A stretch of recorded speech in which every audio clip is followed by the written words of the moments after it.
Egypt is one of the world's great ancient cultures, but tourism dropped off dramatically after the Arab Spring protests in 2011. I spoke to Egypt Tourism Minister Rania al-Mashat about whether that tourism is coming back. 2018 was a very good year. We are very close to the peaks, which I think we're going to be able to fulfill this year in 2019.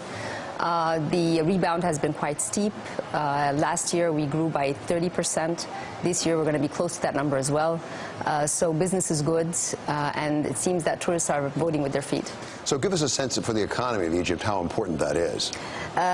It's very obvious. Tourism is important for Egypt. It's close to 15% of GDP.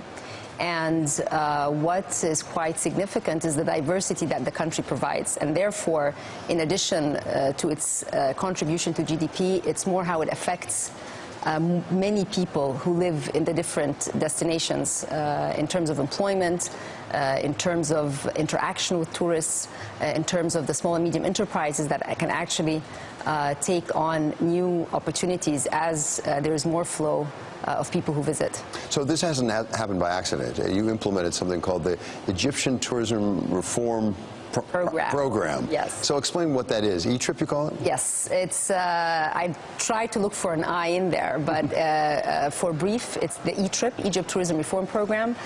Given my background working at the International Monetary Fund and at the Central Bank, I'm very used to designing policy frameworks.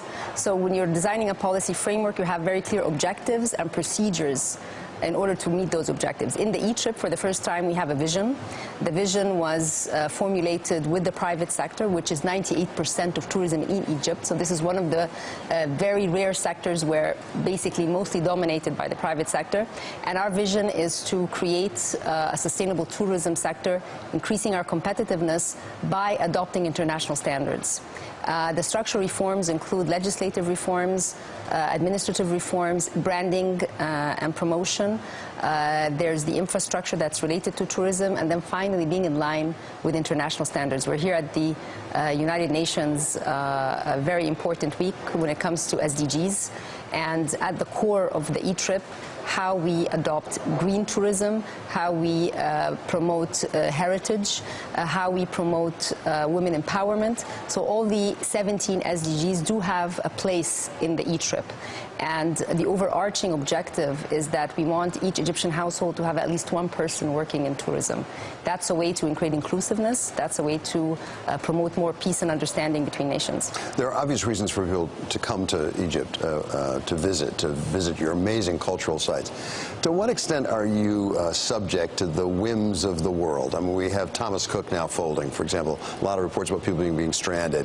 There are demonstrations with respect to your president, Mr. Sisi, at the same time. Does that affect your tourism much?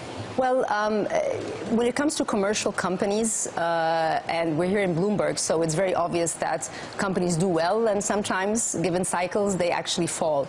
I think Thomas Cook is an important tour operator globally. The bankruptcy that happened in the British market does not only affect Egypt, it affects other countries. But what we had invested time in the past few years is to diversify the markets where tourism comes from. So actually, Britain or the British tourists are not the main tourists to Egypt. And who are the main tourists? Europe altogether is around 55%. Germany comes number one. And then we have other destinations as well. That was my interview with Rania al-Mashat. She is Egypt's tourism minister. Now